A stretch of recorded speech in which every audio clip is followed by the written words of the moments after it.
Assalamualaikum warahmatullahi wabarakatuh. Salam bela negara.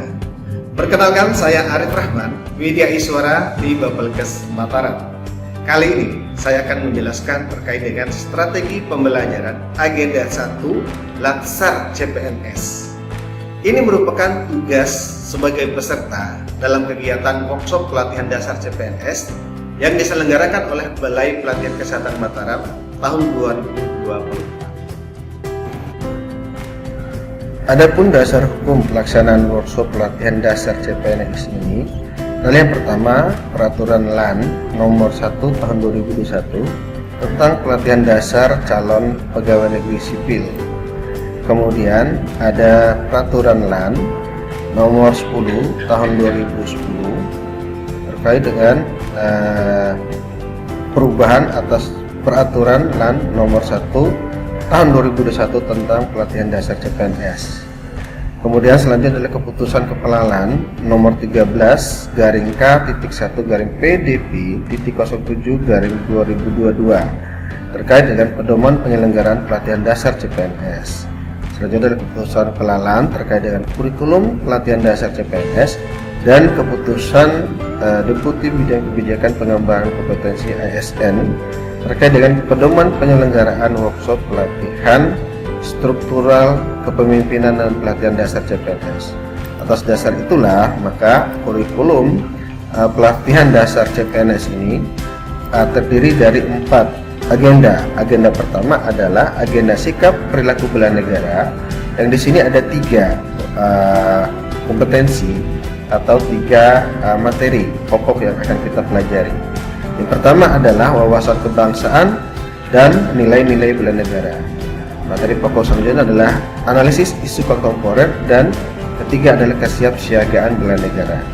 Adapun untuk agenda 2, 3, dan 4, di sini kalau kita lihat agenda 2 itu berakhlak, itu ada berorientasi sampai dengan kolaboratif. Kemudian agenda 3 itu kedudukan, agenda kedudukan dan peran PNS ini materi pokoknya ada 2, yaitu manajemen ASN dan smart ASN. Nah, kalau kita dari ketiga agenda ini ada satu agenda supaya ada bisa teraplikasikan gitu, karena kita belajar terkait dengan perilaku. Nah, bagaimana di agenda habituasi ini ada mulai belajar konsepsi aktualisasi, penjelasan aktualisasi sampai dengan evaluasi dari seluruh kegiatan pembelajaran. Nah, dari hal-hal tersebut akan dipelajari dengan cara atau metode pembelajaran. Caranya pembelajaran ini adalah melalui metode blended, yaitu ada klasikal dan ada online. Untuk online-nya dilakukan melalui LMS. Di situ peserta membuat akun, masuk kepada LMS, kemudian fasilitator materi-materi, modul-modul, slide, bahan tayang semua diupload di situ. Nanti bahan-bahan terkait dengan Latsar ini, ya pelatihan ini, peserta tinggal mendownload dan membaca. Jadi asumsinya peserta sudah membaca jauh-jauh hari sebelumnya, sebelum pertemuan atau tatap muka. Nah, kemudian ada pembelajaran tatap muka lewat maya, disebut sinkronus. Itu pembelajaran ini dalam waktu yang sama, dalam ruang yang sama, misalnya di Zoom meeting. Nah, harapannya peserta sudah membaca materi-materi yang sudah disampaikan oleh fasilitator. Kemudian ada asinkronus. Asinkronus ini tetap di dalam dunia maya, tapi antara fasilitator dan peserta tidak bertatap muka, dalam tempat yang berbeda dan waktu yang berbeda. Misalnya jika ada hal-hal yang ingin ditanyakan, peserta mungkin bisa menghubungi via WA atau via email ke fasilitatornya. Kemudian Bapak Ibu, untuk metode klasikal ini tatap muka, ya sama dengan pembelajaran yang dilakukan pada umumnya. Ada ceramah, ada permainan interaktif, tanya jawab dan curah pendapat, serta nanti mungkin ada role play. Dan untuk indikator hasil belajar yang ingin dicapai di sini ada 3, yaitu menjelaskan wawasan kebangsaan yang mendasari sikap perilaku bela negara. Kemudian ada menjelaskan analisis isu kontemporer, melakukan praktik yang mencerminkan kesiapsiagaan fisik, mental dalam suatu kegiatan yang melatih kedisiplinan, kepemimpinan, kerjasama maupun prakarsa ya, sehingga mewujudkan kesiapsiagaan dalam bela negara. Untuk materi pokoknya seperti yang kami sampaikan sebelumnya, agenda 1, materi pokok agenda 1 yang akan diampu yaitu wawasan kebangsaan dan nilai-nilai bela negara sebagai landasan kehidupan bangsa dan bernegara. Di sini ada 3 sub materi pokok yang akan diajarkan atau terkait dengan wawasan kebangsaan, sejarah, dasar landasan bagaimana berdirinya negara ini, pahlawan, kemudian lambang-lambang negara akan dijelaskan di sini. Kemudian ada nilai-nilai dari bela negara, bagaimana kisah heroik ya, bagaimana cara kita peserta untuk menghadirkan nilai-nilai bela negara. Dan tentu ada sistem administrasi dari Negara Kesatuan Republik Indonesia. Ini yang akan dipelajari di materi pokok agenda 1. Kemudian Bapak Ibu, untuk materi pokok kedua adalah ada analisis isu kontemporer ya. Ada perubahan lingkungan strategis, isu kontemporer dan teknik analisis isu-isu yang menggunakan kemampuan berpikir. Di situ isu-isu kontemporer ini bagaimana ancaman terhadap negara atau bangsa negara, misalnya narkoba, radikalisme dan lainnya. Di sini akan dibahas di materi pokok kedua. Dalam materi pokok ketiga ada kesiapsiagaan bela negara. Di sini ada 4 yang akan dipelajari terkait sub materi pokoknya, yaitu kerangka kesiapsiagaan bela negara, kemampuan awal bela negara, rencana aksi bela negara, sampai kegiatan kesiapsiagaan bela negara. Di sini lebih banyak kita praktekkan nanti pada saat klasikal, misalnya pembuatan api semangat bela negara, kemudian latihan baris berbaris, membuat yel-yel, atau mungkin ada tepuk-tepuk ya, tepuk bela negara. Hal ini bisa kita aplikasikan kita ajarkan di pelatihan ini dan bisa diaplikasikan di kantor masing-masing. Misalnya pada saat apel pagi dimulai dengan tepuk bela negara atau salam bela negara. Nah, ini mencerminkan bagaimana peserta mampu ada kecintaan terhadap negara, aktualisasi kecintaan terhadap bela negara. Kemudian Bapak Ibu, untuk kegiatan belajar mengajar pada kegiatan offline maupun online bisa kita lihat. Yang pertama ya tentu tadi kami sampaikan ada 3 MOOC, sinkronus dan asinkronus. Nah, pada saat tatap muka ya, pembelajaran tatap muka, tentu hadir di sini adalah fasilitator dan peserta dalam ruang yang sama, misalnya dalam Zoom meeting. Hal yang dilakukan yaitu tentunya fasilitator menyampaikan salam, memperkenalkan diri. Nah, ini membangun suasana pembelajaran yang kondusif, tercipta suasana akrab gitu ya, perkenalan sesama peserta.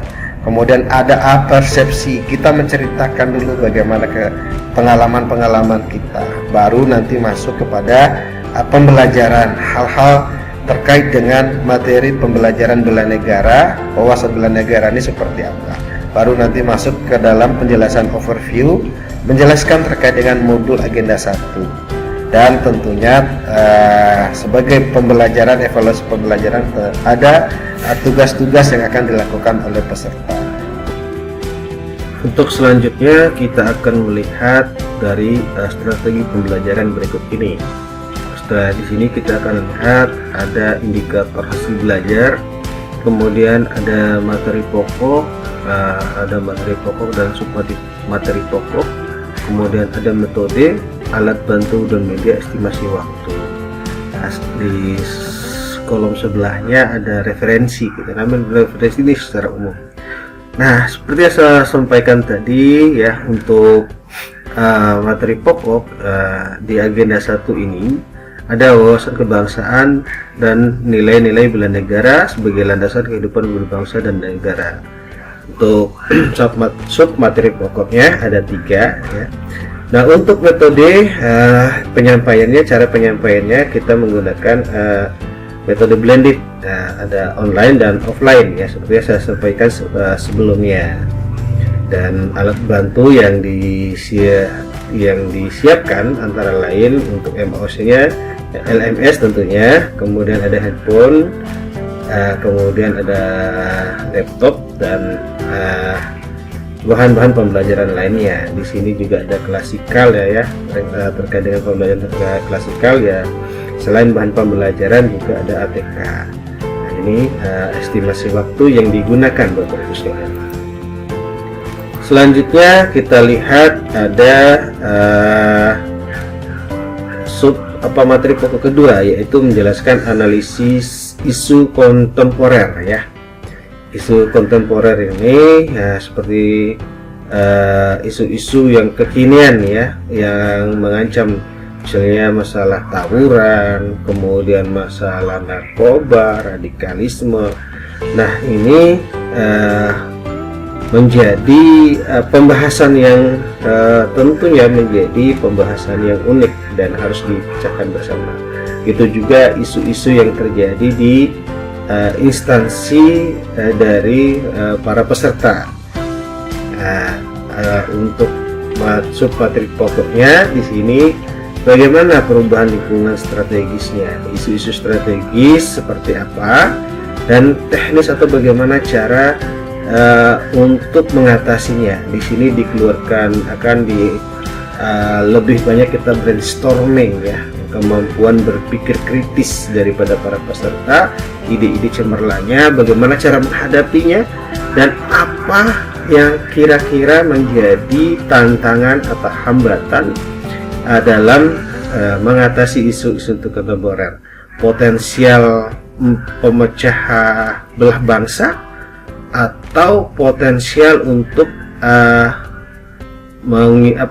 potensial karena anak-anak yang kita hadapi adalah generasi Gen Z ya, potensi untuk merusak anak bangsa. Nah, kecintaan mereka terhadap negara itu seperti apa? Apakah mereka lebih memikirkan dirinya sendiri? Kalau potensial untuk potensial untuk memikirkan dirinya sendiri, integritas, potensial untuk korupsi dan insentif juga menjadi tantangan. Nah, ini yang perlu didiskusikan dalam isu atau materi pokok kedua, yaitu isu-isu kontemporer. Adapun di sini metode yang digunakan tanya jawab curah pendapat. Nih saya setuju sekali, ini ada curah pendapat, ada penugasan kelompok. Nah, nanti pada terakhirnya mereka membuat semacam presentasi paparan kira-kira bagaimana cara mengatasinya, ide-ide mereka itu seperti apa untuk mengatasi isu-isu yang terjadi di lingkungannya. Kemudian yang ketiga ada melakukan praktik yang mencerminkan kesiapsiagaan fisik dan mental dalam suatu kegiatan yang melatih kedisiplinan, kepemimpinan, kerjasama, prakarsa agar dapat mewujudkan kesiapsiagaan bela negara. Kalau kita lihat di sini Bapak Ibu, ada melatih kedisiplinan, kepemimpinan. Ini ada beberapa item yang akan menjadi tantangan. Tentunya cara menyampaikan ini saya kira langsung learning by doing. Bagaimana kita atau saya nanti dalam memberikan materi dalam metode permainan ya. Di situ kita ada banyak permainan terkait dengan disiplinan, teamwork ya, kemudian kreativitas, membangun kreativitas, kemudian membangun game kreativitas, kemudian membangun manajemen. Di situ banyak permainan-permainan yang bisa kita berikan kepada para peserta. Di situ ada materi pokok dan submateri pokoknya adalah kesiapsiagaan bela negara, kemampuan awal bela negara, rencana aksi bela negara, dan kegiatan kesiapsiagaan bela negara. Nah, ini adalah submateri pokok. Pada akhirnya dari setiap permainan yang kita tampilkan, yang kita berikan kepada peserta, pada akhirnya nanti akan disimpulkan kira-kira apa insight yang didapat dari permainan tersebut, apa materi apa yang didapat, makna apa yang didapat dari permainan tersebut. Mereka harus menyimpulkannya. Kemudian mereka harus mampu mendeskripsikan, kemudian mampu memberikan argumen kira-kira apa yang benar, apa yang salah. Itu model deal. Deal itu deskripsi, evaluasi, kemudian argumen, dan kira-kira solusinya apa, linknya kemana, gitu. Memberikan solusi. Nah, ini pola-pola yang akan saya lakukan pada saat melakukan pembelajaran praktik bela negara gitu. Dan hal-hal tersulit yang didapatkan, hambatan-hambatan apa, ide-ide apa, nanti akan kita gali semua di dalam pembelajaran terkait dengan kesiapsiagaan bela negara ini. Pertama tadi saya ulangi, tadi wawasan bela negara, kemudian menjelaskan isu kontemporer, kemudian melakukan praktik mencerminkan kesiapsiagaan dalam bela negara. Selanjutnya Bapak Ibu, ya, untuk kegiatan pengajar untuk fase pembelajaran pada saat online, di sini kita lihat ada beberapa item di situ. Pendahuluan, ya, pendahuluan seperti yang sudah sampaikan sebelumnya di slide sebelumnya. Namun saya lebih fokus kepada sesi di mana pertama ini adalah suatu hal yang tentunya membawa kesan tersendiri, ya, pada peserta. Kalau ibarat pepatah itu kesan pertama begitu menggoda, gitu ya. Nah, ini memang betul-betul disampaikan. Kemampuan kita untuk berkomunikasi dengan peserta itu juga menjadi tantangan tersendiri di dalam pemberian materi online ini, ya. Ada sesi tanya jawab, melakukan tanya jawab pengalaman, pemahaman pembelajaran. Nah, ini sudah diupload di MOOC. Kemudian hari pertama ringkasan modul, ya. Ini adalah kemampuan kita bagaimana menjelaskan sehingga mereka tertarik dengan penugasan yang diberikan. Kemudian tugas peserta nanti menyimak, mencatat dan bertanya. Nah, kita tulis di sini menyimak, mencatat. Nah, ini juga kemampuan kita untuk berkomunikasi. Apakah betul dia menyimak, apa mencatat? Nah, itu juga tentunya ada komunikasi dua arah, gitu ya. Meskipun dalam sinkronus, namun ini kita akan menggunakan berbagai media. Selain nanti di Zoom meeting, juga menggunakan aplikasi-aplikasi lainnya. Nah, ada interaksi di situ.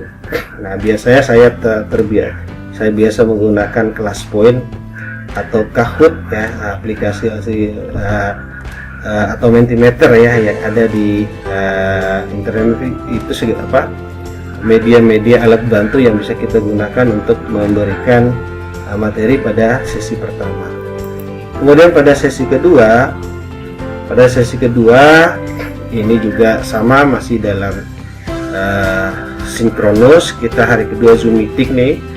Jadi sama, kita membuka dengan penyampaian salam, kemudian memberikan kesempatan pada peserta untuk menyimak paparan.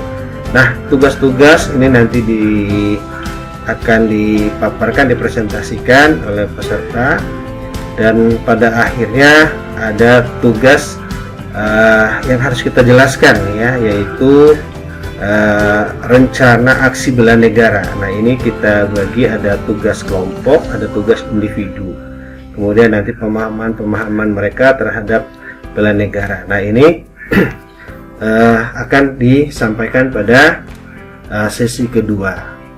Pada sesi penutup, membuat kesimpulan bersama peserta, kemudian menutup pembelajaran dengan ucapan terima kasih dan salam. Kemudian pesertanya menyimak dan merespon, dan ceramah tanya jawab, ya, ini dilakukan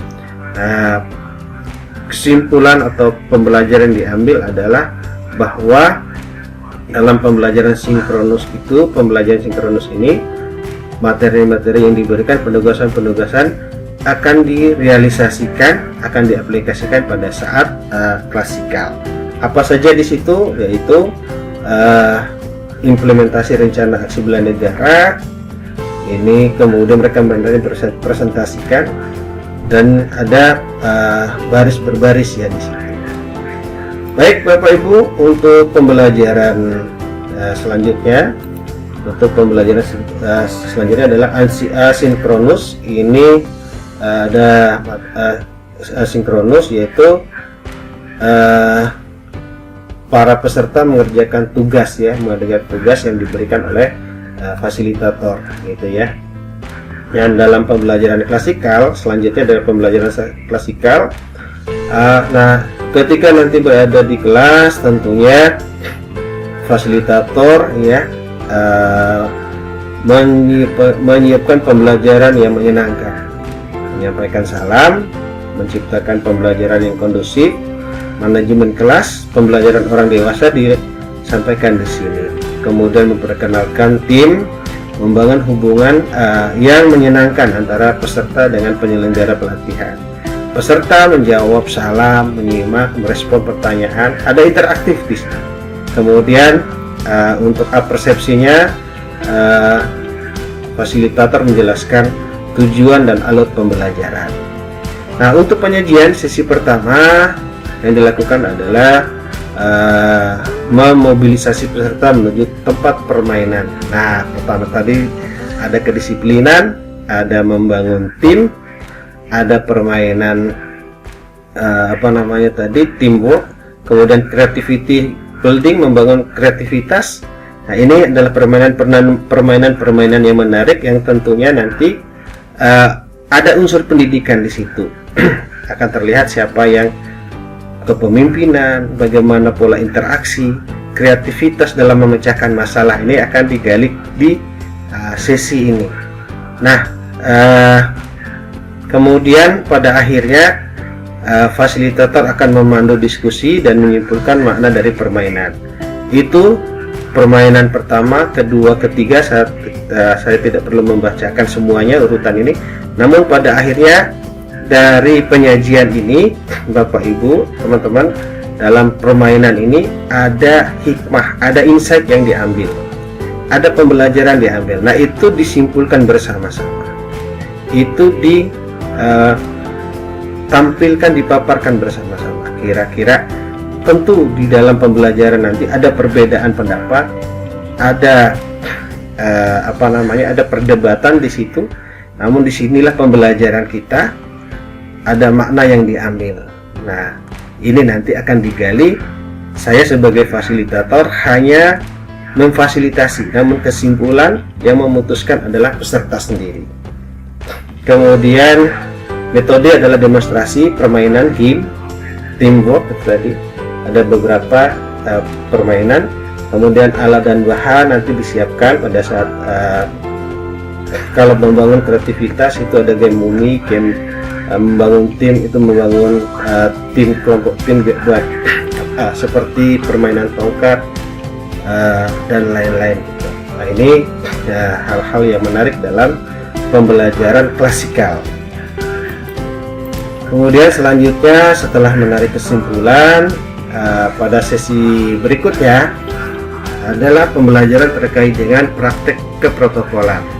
Itu di sini sama ya, fasilitator membuka dengan salam, kemudian menciptakan suasana belajar yang menyenangkan, persepsi tentunya untuk bagaimana fasilitator menceritakan untuk masuk ke materi, baru menjelaskan terkait dengan apa itu keprotokolan, kemudian membuat atau menjadi peserta dibagi menjadi 2 kelompok dan meminta untuk mengerjakan role play gitu ya. Nah, ini waktu diskusi selama 15 menit dan pada akhirnya juga akan tarik kesimpulan apa makna dari pembelajaran. Kesimpulan dari materi keprotokolan itu seperti apa dan motivasi yang kita bangun. Nah, ini harapannya para peserta memahami, mampu menjelaskan dan mampu melakukan mengaplikasikan pengalaman-pengalaman mereka di kantor mereka nanti. Adapun metode pembelajarannya dengan role play dan fasilitas atau media yang disampaikan, yang disiapkan adalah bahan pembelajaran laptop dan lain-lainnya. Di sini peserta melakukannya dalam diskusi kelompok. Untuk sesi ketiga, pemaparan dalam aksi bela negara, yaitu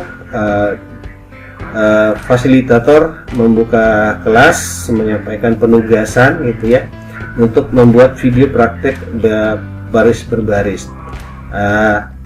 Tentu mereka akan melaksanakannya, namun sebagai bukti dibuat dalam bentuk video, penugasan dalam bentuk video. Pada sesi ketiga ini juga ada pada sesi ketiga ini juga nanti akan ada malam perenungan. Kita menggali nilai-nilai bela negara dalam prosesi, misalnya melalui api semangat bela negara. Apa makna api semangat bela negara nanti digali di situ. Fasilitator menjelaskan, memaparkan maknanya. Peserta menyimak, mengikuti arahan fasilitator dan berpartisipasi gitu ya. Diharapkan di sini peserta hikmat mengikuti. Mungkin pada saat pelaksanaan ada lagu Bagimu Negeri ya, Bagimu Negeri atau syukur atau tanah air, seperti yang dilakukan, tanah airku tidak kulupakan, kan terkenang selama hidupku. Nah, ini luar biasa. Lagu ini menggugah semangat kita, menggugah kita mencintai negara kita tercinta. Nah, ini Bapak Ibu untuk sesi ketiga, hal-hal yang bisa dilakukan, yang kita lakukan. Dan pada sesi keempat ya,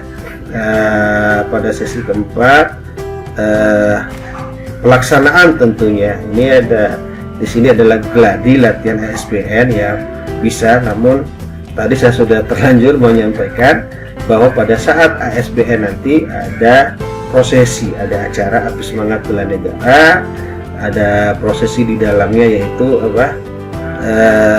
menyanyikan lagu Bagimu Negeri, syukur dari Hamutahar atau tanah air, lagu tanah air gitu ya. Nah, ini pada saat api semangat bela negara. Kemudian sesi kelima ya, itu tentunya aplikasinya, dan sebagai penutup adalah kita hikmah atau insight yang didapat. Kira-kira makna pembelajaran apa yang didapatkan dalam api semangat bela negara ini? Hal-hal apa saja, hal-hal tersulit, hal-hal kemudian bangga ketika pada saat apa gitu, pada saat posisi apa, momen apa yang membuat peserta itu bangga pada diri sendiri pada acara ini. Nah, ini digali.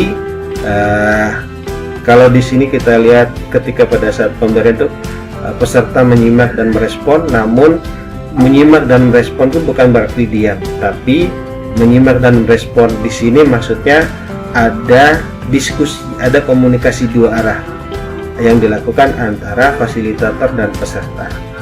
Metode adalah ceramah tanya jawab gitu ya, kemudian alatnya adalah sama, sound system dan lain-lain.